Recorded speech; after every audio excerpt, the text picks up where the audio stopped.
함께 하나님 말씀 보겠습니다. 오늘 우리에게 주신 하나님 말씀은 창세기 11장입니다. 구약 성경 창세기 11장 1절부터 9절 우리 함께 교독하겠습니다. 창세기 11장 1절부터 9절 한 절씩 교독하시고 9절은 마지막 9절은 한 목소리로 읽겠습니다. 온 땅에 언어가 하나요 말이 하나였더라. 예, 그들이 동방으로 옮기다가 신할 평지를 만나 거기 거류하며 서로 말하되 자 벽돌을 만들어 견고히 굽자 하고 이에 벽돌로 돌을 대신하며 역청으로 진흙을 대신하고 또 말하되 자 성읍과 탑을 건설하여 그 탑 꼭대기를 하늘에 닿게 하여 우리 이름을 내고 온 지면에 흩어짐을 면하자 하였더니 여호와께서 사람들이 건설하는 그 성읍과 탑을 보려고 내려오셨더라. 여호와께서 이르시되 이 무리가 한 족속이요 언어도 하나의 이므로 이같이 시작하였으니 그 후로는 그 하고자 하는 일을 막을 수 없으리로다. 자 우리가 내려가서 거기서 그들의 언어를 혼잡하게 하여 그들이 서로 알아듣지 못하게 하자 하시고 여호와께서 거기서 그들을 온 지면에 흩으셨으므로 그들이 그 도시를 건설하기를 그쳤더라. 같이 읽겠습니다. 그러므로 그 이름을 바벨이라 하니 이는 여호와께서 거기서 온 땅의 언어를 혼잡하게 하셨음이니라. 여호와께서 거기서 그들을 온 지면에 흩으셨더라. 아멘. 앙코라 임파로 라틴어인데요. 미켈란젤로가 87세에 숨을 거두기 전에 자신의 그 스케치북 모퉁이에 써놓은 글귀라고 합니다. 우리말로는 나는 아직도 배우고 있다 라는 뜻이라고 합니다. 숨을 거두기는 순간까지 뭘 배웠을까요? 예술적인 기술이나 지식 같은 건 아닙니다. 오히려 미켈란젤로는 생애 말년에 그의 작품들에서 자신의 세련된 그런 예술적 기술들, 기교들을 덜어내려고 애썼다고 합니다. 그러니까 말년에 쓴 참회 시가 많이 있는데 그 참회 시에는 자신의 평생의 업적이라고 할 수 있는 그런 예술을 허망한 환상이었다라고 고백하기도 합니다. 그럼 뭘 그렇게 배워야 한다, 또 배우고 있다라고 했을까요? 바로 하나님입니다. 하나님의 섭리, 하나님의 성품, 하나님의 긍휼, 하나님의 자비를 나는 지금도 배우고 있다라고 했는데 그 말이 맞죠. 사실은 우리가 이 땅에서 숨을 거두는 그 순간까지만이 아니라 영원토록 계속되는 일이 바로 이것이죠. 예수님이 요한복음 18장 말씀에서 그렇게 말씀하셨잖아요. 영생은 우리 하나님과 그가 보내신 자 예수 그리스도를 아는 것이니이다 라고 했죠. 하나님을 아는 것, 삼위일체 하나님에 관하여 배우는 것, 이것이 영생이다. 끝없이 계속되는 것이고 그래서 영생이 필요한 것이고요. 또 그래서 그것이 영생의 복이기도 합니다. 영생은 단순히 긴 생명, 오랜 생명, 영원한 생명이 아니죠. 지옥에서도 영원히 계속 되잖아요. 영생은 하나님을 배우는 것입니다. 우리가 지난주부터 이 배움에 대해서, 이 영생의 배움, 하나님을 배우는, 하나님을 아는 이 배움에 대해서 지난주부터 나누기 시작했고, 지난주에는 성경적 세계관의 세 가지 렌즈, 창조, 타락, 구속 중에서 창조라는 렌즈로 이 배움의 의미를 함께 나누었습니다. 창조라는 렌즈를 통해서 배움의 의미를 볼 때 배움은 뭡니까? 배움의 의미는 뭡니까? 바로 하나님을 인정하는 것이다. 우리가 이렇게 나눴습니다. 창조의 하나님의 이 창조 세계를 볼 때 우리는 하나님을 인정하기를 배워야 합니다. 특별히 지정의 전인격으로 생각에 있어서는 어떻게 하나님을 인정합니까? 묵상하는 것이라고 했습니다. 묵상은 그냥 가만히 생각하는 게 아니죠. 말씀의 안경을 쓰고서 창조세계와 우리가 만나는 모든 일들을 해석하고 또 이해하고 생각하고 하는 것이죠. 주야로 묵상하는 거. 그것이 바로 우리가 생각에 있어서 하나님을 인정하는 것이다. 우리 지난주에 이렇게 나눴고요. 그렇게 하나님을 생각에 있어서 인정하다 보면 또 어떻게 됩니까? 감정에 있어서도 하나님을 인정하게 되는데 그것은 바로 기뻐하는 것이다. 즐거워하는 것이다. 라고 했습니다. 창조세계가 우리 하나님이 창조하시고 보시기에 좋았더라. 하나님의 즐거움이 이제 창조세계 가운데 계속 선포되잖아요. 우리가 하나님을 어떻게 인정합니까? 이 창조세계 가운데 그 하나님의 즐거움에 참여하는 거죠. 기뻐하는 거죠. 항상 기뻐하는 거죠. 그리고 하나님을 기뻐하는 거죠. 그것이 바로 우리가 감정에 있어서 우리 하나님을 인정하는 것이다. 그리고 그렇게 감정에 있어 인정하는 것에만 그치는 것이 아니라 더 나아가서 어떻게 합니까? 우리 태도에 있어서도 우리는 하나님을 인정하기를 배워야 합니다. 어떻게 해요? 바로 하나님의 공의로운 심판, 통치를 인정함으로. 종말론적 신앙이라고 할 수 있죠. 하나님의 마지막 때에 있을 그 심판, 그 심판을 현재로 가져와서 그 심판대 앞에 선 심정으로 날마다의 삶을 살아가는, 하나님을 경외하는 그 태도. 이게 바로 우리가 태도에 있어서 하나님을 인정하는 것이라고 지난주에 나눴습니다. 그래서 이렇게 생각에 있어서 하나님을 깊이 묵상하며, 감정에 있어서 하나님을 기뻐하며, 태도에 있어서 하나님을 두려워하며, 경외하며 살아가는 그것이 바로 하나님을 인정하기를 배우는 성도의 모습이라고 지난주에 나눴죠. 자, 이제 오늘은 성경적 세계관 세 가지 렌즈 중에서 특별히 타락이라는 렌즈를 통해서 배움의 의미를 함께 생각해 보고자 합니다. 앞에서 우리가 미켈란젤로 이야기에서 얘기했던 것처럼, 그리고 예수님께서 영생의 의미에 대해서 말씀하신 것처럼 배움이라고 하는 것은 우리 인간의 어떻게 보면 숙명이고 또 특권이기도 합니다. 하나님은 우리에게 배움의 능력을 주셨어요. 하나님을 인정하게 하기 위해서. 그죠? 근데 타락한 우리의 죄성이, 그리고 이 타락한 이 세상 가운데 속해 있다 보니 이 배움의 능력을 왜곡되게 사용하게 됩니다. 하나님을 인정하기 위해 사용될 배움의 능력이 엉뚱하게 사용되는 거죠. 그리고 그 대표적인 장면이 있다고 한다면 바로 오늘 읽은 본문인 바벨탑 사건입니다. 그럼 바벨탑은 인간의 배움의 아주 결정판입니다. 인간에게 주신 그 하나님께서 주신 배움의 능력이 얼마나 대단한가를 이 바벨탑을 통해서 볼 수 있어요. 근데 하나님 그것을 막으셨어요. 바벨탑 쌓기를 하나님께서 막으셨어요. 왜 막으셨을까요? 왜곡된 배움이기 때문이죠.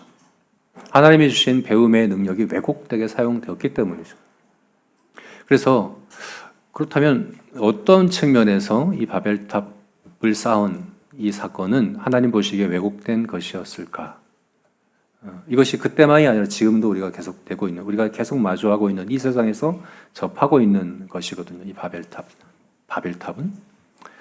그래서 우리가 주의해야 될 그 왜곡됨은 무엇인가? 함께 오늘 본문을 통해서 생각해 봤으면 좋겠습니다. 왜 하나님께서 그것을 막으셨을까? 바벨탑을 왜 막으셨을까?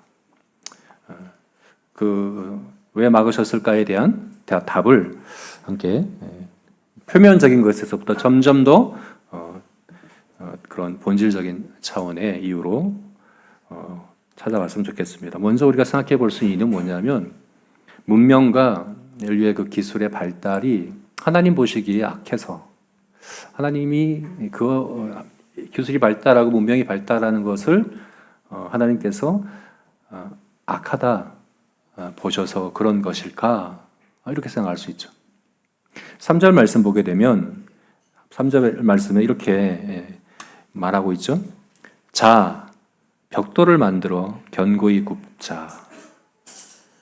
벽돌로 돌을 대신하며 역청으로 진흙을 대신하자. 짧은 이 한 문장인데요. 이것이 당시 그 인류가 도달했던 정말 혁명적인 기술의 성과를 말해주는 한 문장이에요. 왜 그런가 하면 2절 보니까 이들이 지금 어디에 있습니까? 시날 평지라는 곳에 있어요. 시날 평지는 어디냐 하면 메소포타미아 그 지역이라고 합니다. 메소포타미아라고 한 이 말 뜻이 두 강 사이의 땅이라는 뜻이에요.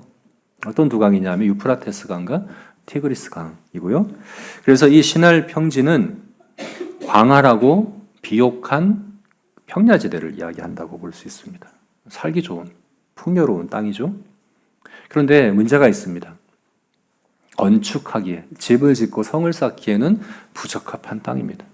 왜냐하면 당시의 건축은 자연석을 쌓아서 이렇게 집을 짓고 성을 쌓았거든요. 근데 평야지대에는 돌이 없죠. 돌을 구하기가 어렵습니다. 그래서 건축하기가 어렵습니다. 그래서 어떡합니까? 필요는 발명의 어머니라고 그러죠, 그죠? 필요는 배움의 어머니이기도 합니다. 그러니까 이 동물들과 달리 하나님께서 인간에게 주신 그 배움의 능력에서 발휘되기 시작하는 거예요. 건축하기에 가장 부적합한 땅에서 최고의 건축물이 세워지게 됩니다. 어떻게 해요? 이전까지는 자연석을 가지고 쌓아서 건물을 지었는데 어떻게 한다고요? 벽돌을 만듭니다. 흙을 가공해서 온도를 조절해서 인공적인 재료인 벽돌을 대량으로 생산합니다. 그리고 천연 아스팔트라고 할 수 있는 역청을 벽돌과 벽돌 사이에 이어주는 접착제로 사용하기 시작합니다. 그렇게 만들어진 건축물들이 고고학자들이 이제 발견한 것은 지구라트라고 하는 건축물인데요. 메소포타미아 이 지역과 바벨론 지역에 많이 있었다고 합니다. 지구라트는 수백만 개의 벽돌을 쌓아 올린 거대한 수직 구조물이었다고 합니다. 단순한 돌무더기가 아닙니다.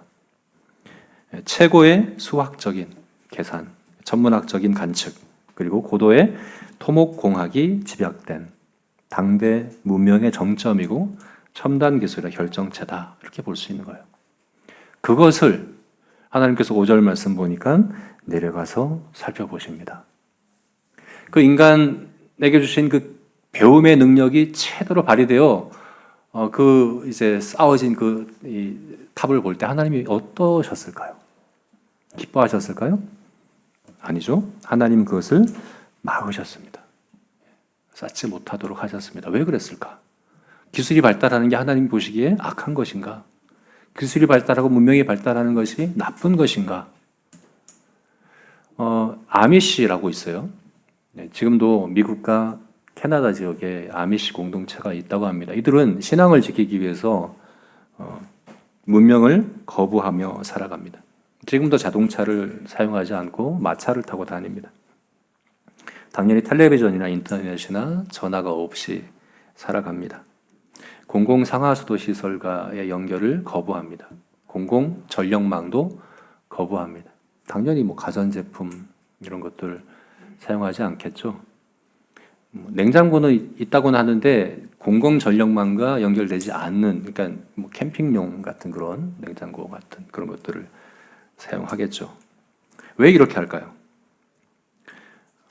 화장도 하지 않습니다. 여자들은 화장도 하지 않고 살아갑니다. 왜 이렇게 할까요?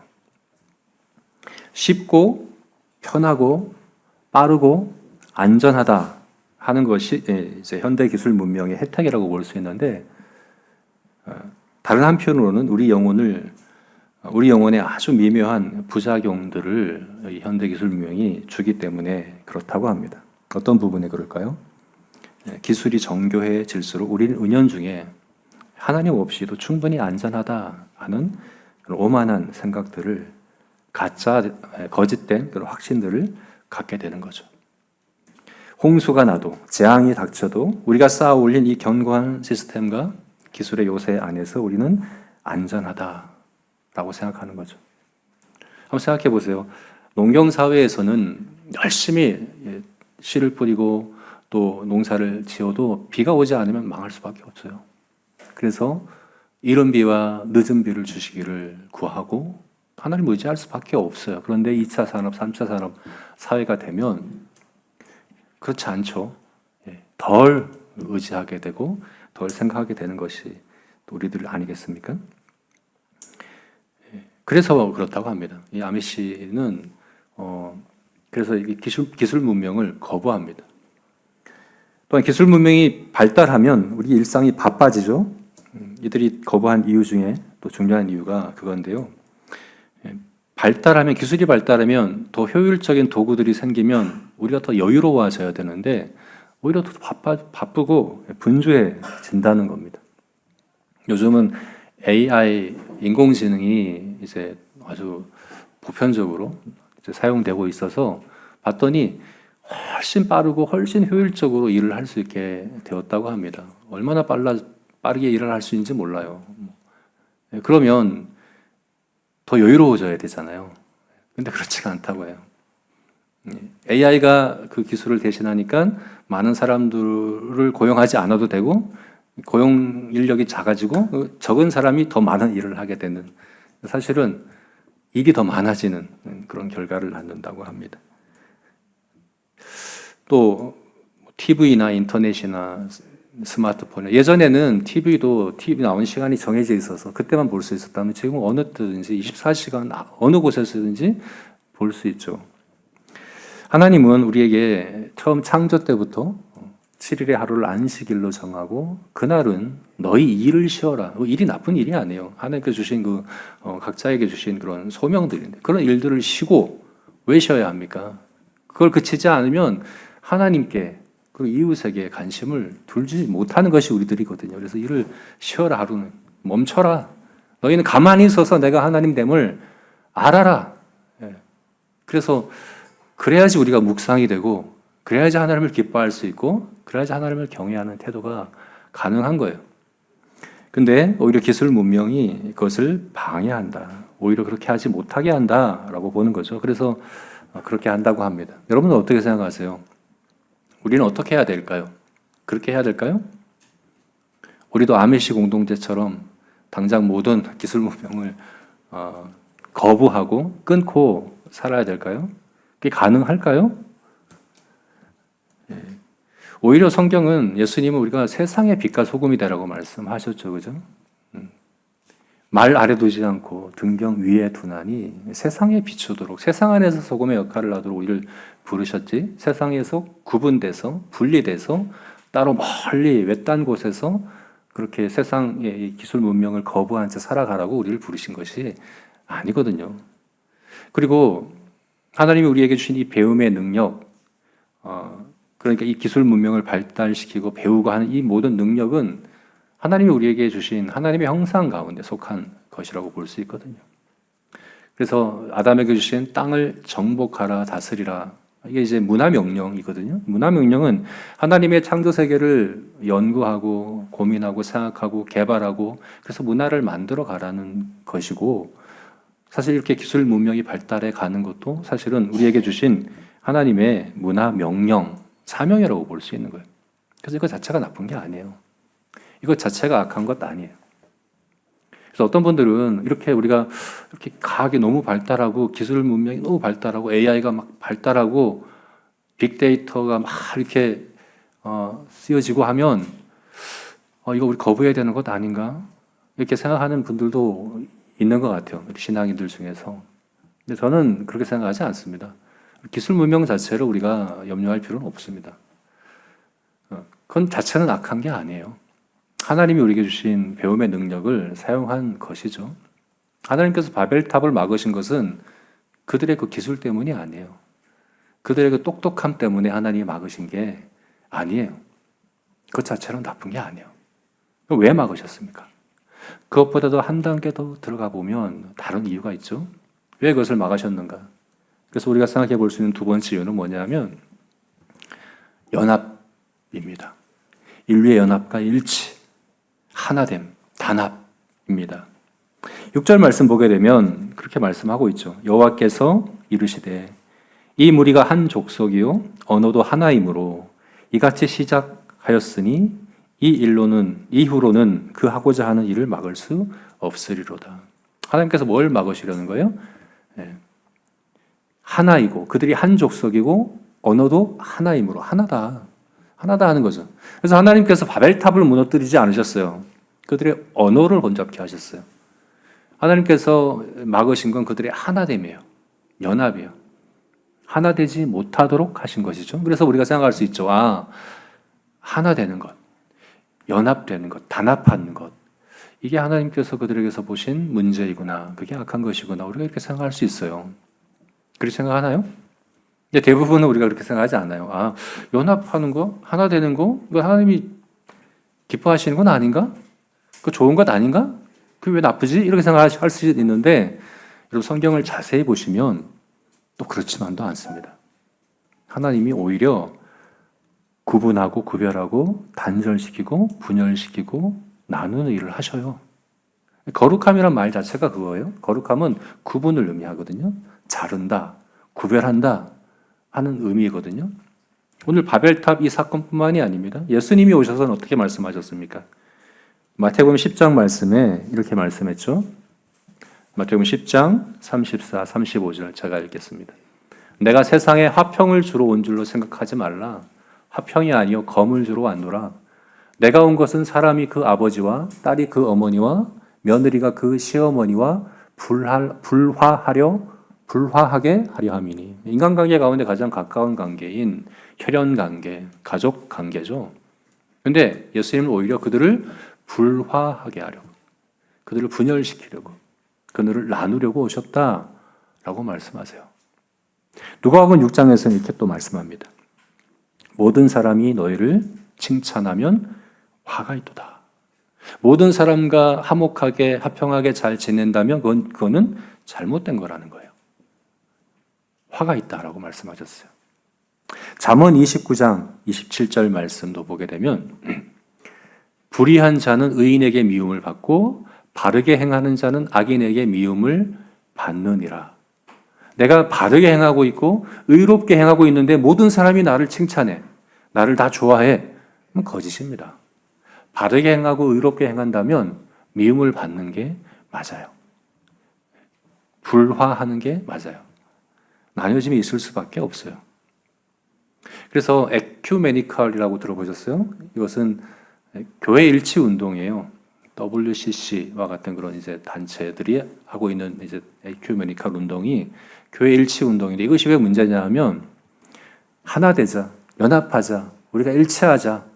그러기 위해서 어떻게 한다고, 어떻게 얘기합니까? 너도 옳고 나도 옳아. 너만 옳다고 하지 말고, 나만 옳다고 하지 말고 너도 옳고 나도 옳다고 하자. 불교에도 구원이 있고 이슬람교에도 구원이 있다고 하자.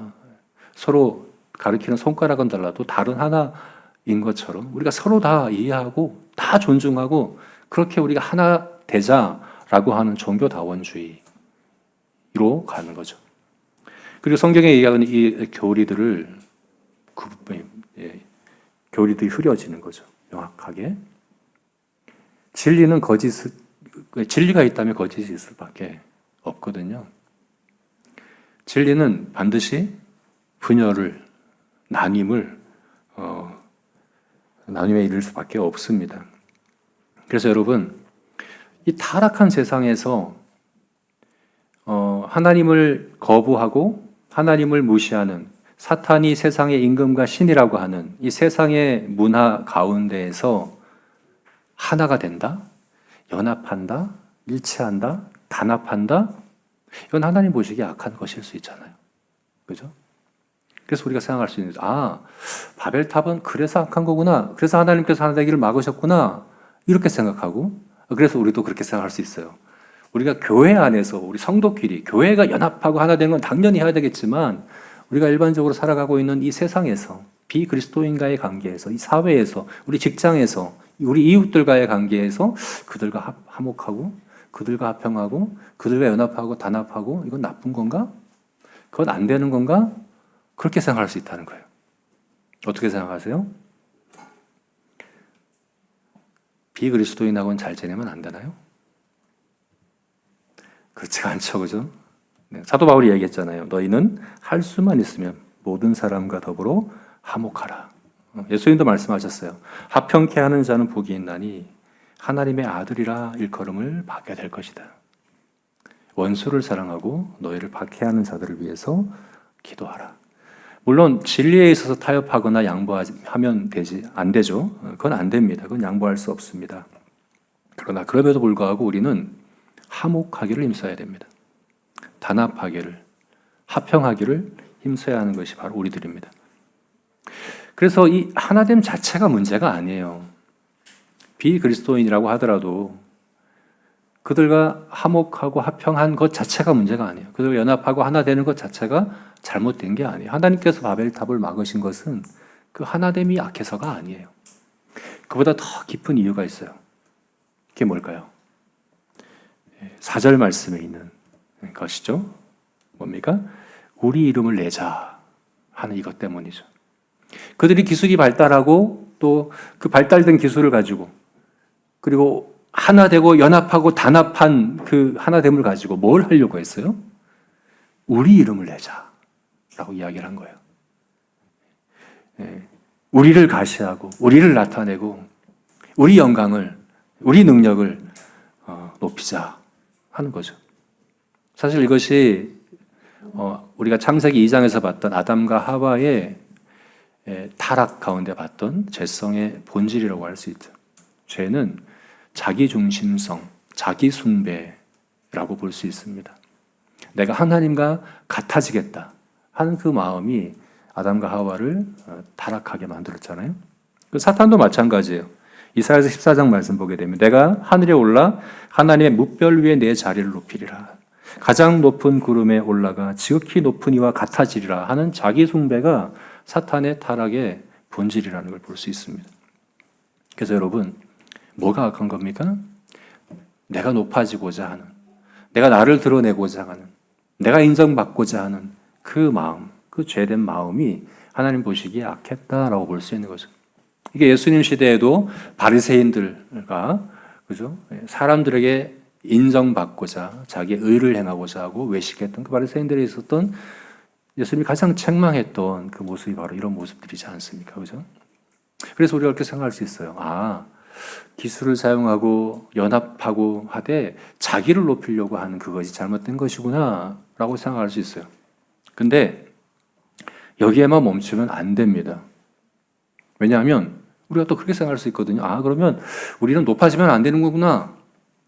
우리는 내 명성이, 내 명예가 높아지려고 하면 안 되는 거구나. 우리는 사회적으로, 경제적으로 성공하는 자리에 이르려고 하면 그리스도인은 그러면 안 되는 거구나.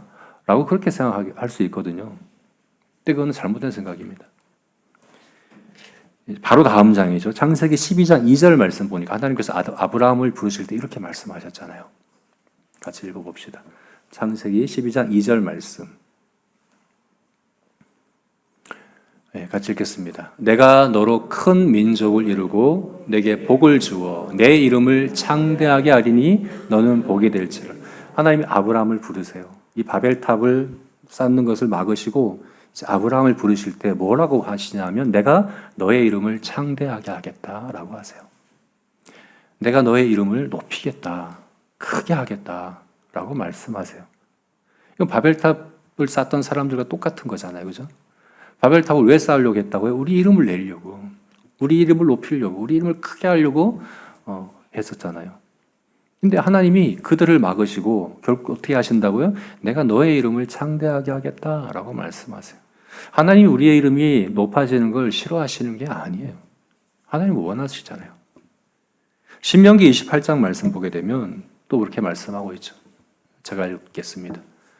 내가 내 하나님 여호와의 말씀을 삼가 듣고 내가 오늘 내게 명령하는 그의 모든 명령을 지켜 행하면 내 하나님 여호와께서 너를 세계 모든 민족 위에 뛰어나게 하실 것이다. 이스라엘 백성들을 뛰어나게 하시길 원하셨어요. 그게 하나님의 원하시는 바죠. 13절 말씀도 보게 되면 여호와께서 너를 머리가 되고 꼬리가 되지 않게 하시며 위에만 있고 아래에 있지 않게 하시리니 오직 너는 내가 오늘 내게 명령하는 내 하나님 여호와의 명령을 듣고 지켜 행하라.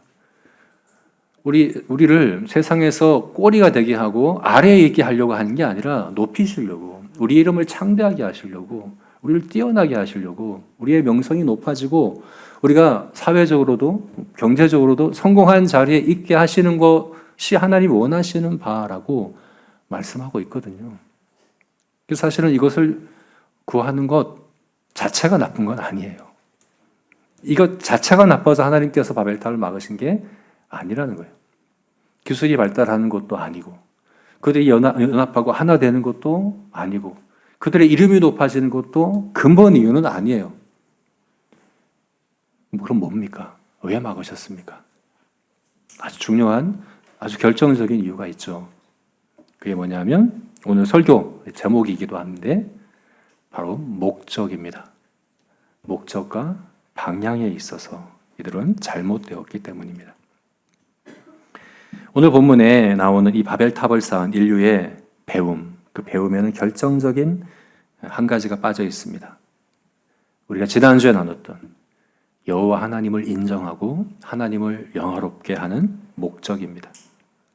하나님은 우리에게 지혜를 주시고 배움의 능력을 주실 때 그 능력을 통하여 하나님을 생각으로, 감정으로, 태도로 인정하고 하나님을 배우고 하나님과 교제하고 그렇게 함으로 하나님을 영화롭게 하기 위해서 주셨습니다. 그래서 모든 우리의 배움의 궁극적인 목적은 하나님을 영화롭게 하는 것이어야 합니다. 하나님을 아는 것이어야 합니다. 신할 평지의 사람들이 하나님이 주신 그 귀한 배움의 자질을 가지고서 오히려 하나님을 밀어내는 도구로 사용했습니다. 벽돌을 굽고 역청을 바르는 탁월한 기술을 통해서 하나님을 찬양하기 위한 성전이 아니라 하나님 없이도 안전할 수 있는 도시를 만들고 그리고 자신의 그 오만함을 증명하는 성벽을 쌓았습니다. 하나 되자, 연합하자, 흩어지지 말자 하는 그들의 연합은 서로 사랑함으로 하나님께 나아가기 위해서가 아니라 오히려 우리끼리 신이 되어보자, 우리끼리 하나님과 같아져 보자 하는 그런 오만의 그런 반역의 그런 도구로 사용되었습니다. 그래서 하나님께서 그들을 막으신 진짜 이유는 뭡니까? 그들의 기술이 너무 뛰어나서가 아닙니다. 그들이 너무 똑똑해서가 아닙니다. 그들이 너무 하나가 된 것이 시기가 돼서 시기심이 일어나서 그런 게 아닙니다. 오히려 그들이 배우는 그 모든 것이 멸망을 향해 가는 것이기 때문에 그래요. 6절 말씀에 우리가 오해할 수 있는 게 이들이 이같이 시작하였으니 이후로는 그 하고자 하는 일을 막을 수 없으리로다. 하나님께서 나중에는 이들을 하나님의 힘으로 하나님 능력으로 막을 수 없겠다. 그런 뜻이 아니거든요. 어떤 뜻입니까? 이거는 하나님께서 이들의 죄를 억제하고 죄가 더 확산되지 않도록 죄가 더 깊어지지 않도록 이렇게 막지 않으면 결국 노아 홍수 때와 같이 결국은 하나님께서 다 심판하실 수밖에 없는 그 극단적인 상황에 처할 수밖에 없기 때문에 막으신 거예요. 거룩한 제동을 거신 거죠. 엔진은 좋은데 딱 탁월한 기술이 있고 서로 연합해서 엔진은 좋은데 핸들이 없는 거예요. 방향을 잡지 못하는 거예요. 목적이 잘못된 거예요. 그러면 파멸에 이를 수밖에 없습니다. 그래서 하나님은 그들을 막으셨어요. 그들의 언어를 혼자 파괴하심으로 강제로 그 일을 멈추게 하셨다는 겁니다. 여러분, 아까 우리가 처음에 봤던 미켈란젤로의 이야기처럼 우리는 배움을 숙명으로, 특권으로 가진 존재입니다. 우리는 계속해서 배웁니다. 지금도 배우고 있습니다. 그런데 과연 우리의 배움은 이와 같이 왜곡된 배움은 아닌지 돌아봐야 합니다.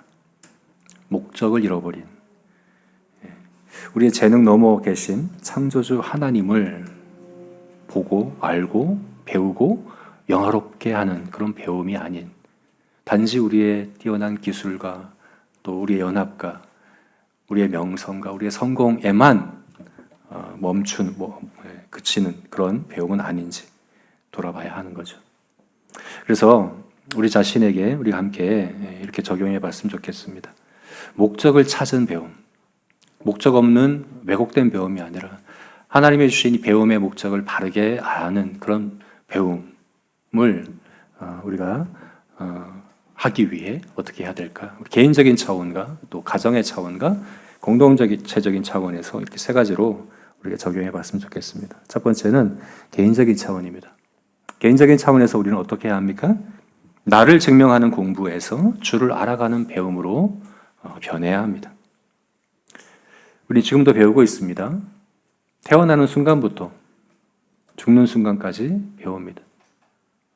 수호도 배우고 있고, 그리고 모두가 우리가 배우고 있습니다. 또 배울 겁니다. 근데 냉정하게 우리 자신을 돌아봅시다. 왜 배웁니까? 우리가 그토록 치열하게 배우고 자격증을 따고 기술을 연마하는 이유가 뭡니까? 솔직히 나를 증명하기 위해서 아닙니까? 내가 이만큼 유능하고 내가 이 조직에서 이렇게 꼭 필요한 존재고 그래서 누구도 나를 무시하지 못하게 하겠다는 그런 동기가 우리 배움의 이유가 아닙니까? 나를 증명하려고 하는 벽돌을 쌓고 계시지 않습니까? 신할 평지의 사람들이 정확히 그랬습니다. 최첨단의 벽돌 굽는 기술과 역청 배합수를 배웠는데 왜요? 우리 이름을 내자. 우리를 증명하자 하는 것이었습니다. 배움이 깊어질수록 하나님을 의지하는 게 아니라 오히려 하나님 앞에서 내 실력으로도 충분히 안전해. 하나님 없이도 충분히 살 수 있어 하는 교만만 더 자라가는 그런 배움이었습니다. 우리의 배움이 예배가 되어야 합니다. 내 배움이 깊어질수록 하나님은 더욱 영광 받으셔야 합니다. 그렇게 기도해야 합니다. 우리가 책을 펼칠 때, 우리 직장에서 새로운 것들을 배워갈 때, 어떤 배움이든지, 어떤 새로운 기술과 지식이든지 기도해야 합니다. 주님 이 배움을 통해서 당신이 만드신 세상의 이 오묘함을 보게 하시고, 내 이 지식을 통해서 이것이 나의 바벨탑이 아니라 우리 하나님을 높이는 예배가 되어질 수 있게 해 주옵소서. 내 전문성이 깊어질수록 오히려 하나님 앞에서 더 겸손하게 하여 주옵소서. 정말 하나님이 모든 것의 창조주요 주가 되심을 인정하며 우리 하나님을 높이고자 하는 마음의 소원이 더 커질 수 있도록 해 주시옵소서 하는 그런 기도로 우리의 배움을 배워가는 그런 저와 여러분이 되시기를 주의 이름으로 축원합니다. 두 번째는 가정입니다. 가정은 학교죠. 최초의 그 가정은 학교와 국가와 또 교회 역할을 다 했었습니다. 그래서 신명기 6장 말씀에서는 내 자녀를 부지런히 가르치며 집에 앉았을 때든지 길에 갈 때든지 누워 있을 때든지 일어날 때든지 이 말씀을 강론하고 또 가르쳐야 됩니다. 어떻게 가르쳐야 합니까? 우리 자녀를 성공을 가르치는 양육에서 사명을 전수하는 교육으로 해야 합니다. 세상의 부모들은 그런 목소리를 냅니다. 더 높이 쌓아야 된다. 채찍질합니다. 더 좋은 대학을 가야 되고 더 높은 연봉을 얻기 위해서 너의 바벨탑을 더 잘 쌓아야 된다. 자녀들을 그런 현장으로 내몹니다. 흩어지지 않기 위해서, 남들에게 밀리지 않기 위해서, 경쟁에서 떨어지지 않기 위해서 더 똑똑해야 되고 더 첨단 기술을 익혀야 된다라고 이야기하는데, 그런데 그러면서 하나님을 잃어버리고 있지는 않습니까? 성공하는 법을 가르치는 것이 아니라 사명을 발견하는 법을 가르쳐야 합니다. 우리 자녀들이 공부하는 목적이 내가 잘 먹고 잘 살기 위해서가 아니라 하나님께서 나에게 주신 재능, 하나님께서 주신 나의 은사를 발견하고 우리 하나님을 기쁘시게 하며 하나님을 영화롭게 하는 나의 이 배움을 통해, 나의 은사를 통해 하나님의 뜻을 이뤄가고자 하는 그런 고민을 할 수 있도록 아이들을 가르쳐야 합니다. 학교에서의 성적표가 낮더라도 하나님을 경외하게 하는 그것이 성공적인 교육임을 우리가 믿어야 합니다. 우리 아이들이 자기 이름을 내기 위해서 분투하는 것이 아니라 하나님을 영화롭게 하는 그런 예배자가 되기 위해서 뜻을 정하고 노력하는 그런 아이들이 될 수 있도록 가르쳐야 합니다. 물론 이게 쉽지 않아요. 저도 부모님 입장에서 마음대로 되지 않습니다. 그러나 해야 합니다. 저와 여러분이, 우리 각 가정이, 그리고 우리 주일학교가, 우리 청소년부가 그렇게 우리 아이들을 가르치고 양육하는 우리들이 될 수 있기를 주님의 이름으로 축원합니다. 마지막 세 번째는 공동체적인 차원입니다.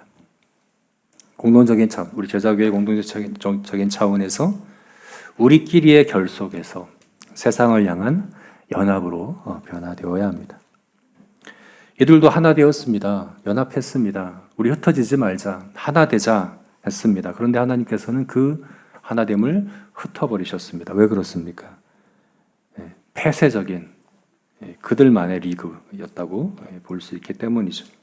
우리끼리 은혜 받고, 우리끼리 화목하고, 우리끼리 좋은 시간을 보내고, 우리끼리 우리 신앙이 좋아지고, 그렇게 그들은 그들의 성벽을 쌓아갔습니다. 근데 하나님께서는 그것을 기뻐하지 않으셨죠. 9장 말씀에서, 아니 창세기 2장 말씀에서도 계속해서 말씀하셨어요. 온 땅에 충만해라, 흩어져라 라고 말씀하시지 않았습니까? 이 바벨탑 사건과 대비되는 사건이 신약에 있죠. 사도행전에서 오순절 사건입니다. 바벨탑에서는 하나님께서 그들의 언어를 혼잡케 하셔서 서로 알아듣지 못하게 하셨지만, 오순절에서는 각 사람들이 각자 난 곳 방언으로 하나님의 큰일 행하는 것을 들었습니다. 언어가 혼잡되었던 것이 반대로 통일되는 일들이 오순절에 있었죠. 그런데 그 오순절 사건은 어떻게 되었어요? 그 오순절을 경험했던 예루살렘 교회가 어떻게 되었습니까? 예루살렘과 온 유대와 사마리아와 땅끝까지 흩어졌습니다. 물론 하나가 되어야 합니다. 그러나 그냥 우리끼리, 우리만을 위한 하나됨이 아니라 온 세상을 향한 하나님의 복음, 하나님의 생명을 흘려보내는 복의 통로로서 흩어지는 그런 하나됨이었다는 것을 우리가 보게 됩니다. 우리 제자교회가 이곳 작전동에 이제 이전하여서 정착하고 있는데, 우리 앞에 있는 우리 이제 배너에 써 있는 것처럼 제자교회는 정말 좋은 이웃으로 여겨지는 그런 교회가 되었으면 좋겠습니다. 저들이 저기서 뭘 하고 있는지, 저들끼리는 재밌어 보이고 좋아 보이는데 나는 못 들어가겠어 라고 하는 그런 폐쇄적인 하나됨이 아니라 열려진, 또 우리가 다가가는, 그래서 우리의 배움의 결실이 이 제자교회만이 아니라 이 지역과 이 동네와 우리 이웃들을 변화시키는, 하나님의 복을 흘려보내는 그런 연합이 되어지는 우리 제자교회가 될 수 있기를 주님의 이름으로 축원합니다. 아멘. 이제 말씀을 맺겠습니다. 설교 첫머리에서 말씀드렸던 것처럼 우리는 배우는 존재입니다. 계속해서 배울 겁니다. 앞으로도 영원토록 배워야 합니다. 근데 중요한 게 뭐라고요? 배움의 양과 배움의 기술과 배움의 크기도 중요하겠지만 배움의 방향, 배움의 목적이 중요합니다. 이 시간 저와 여러분이 나의 배움의 목적이 하나님을 영화롭게 하고 하나님을 인정하고 하나님을 알아가는 것에 확실히 고정되어지는 그런 은혜가 있기를 주의 이름으로 축원합니다. 같이 기도하시겠습니다.